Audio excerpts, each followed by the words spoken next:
This is Gouganbarra National Park, and the church there, Gouganbarra Church, I think is from the 6th century. I've come here many times over the years. And John Moriarty, the philosopher, came here once and he said, I watched two swans sitting on the lake, which is this lake here, a beautiful mirror-calmed lake. And the beauty of that image was so blinding to me that I had to go inside the church to get away from the vision of God. It was so overwhelming. Think about that story. It is around 5 o'clock.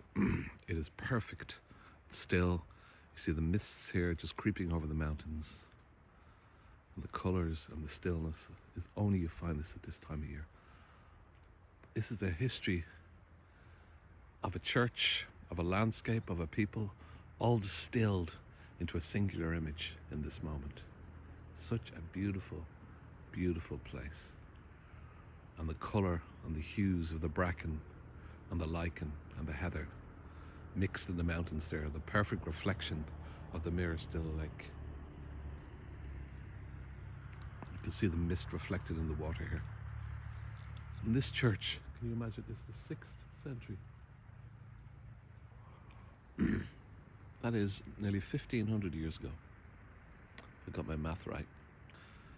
And all of the imagery and the spirit and the intent and the love and the wisdom has gone into that place, and it remains cast still like in a root of stone. In different cultures like America and other earlier countries, although they had early indigenous cultures, their newer culture is only a couple of hundred years old, obviously. Our culture goes back a good few thousand years, according to different oratory mythical traditions. This is obviously part of the Catholic tradition, but it just, the amount of knowledge and feeling contained just looking at that building and then where it's placed. So some monk took a pilgrimage, would have traipsed through the landscape, trained in another land, and then landed here and said, this is the place where I can receive the divine.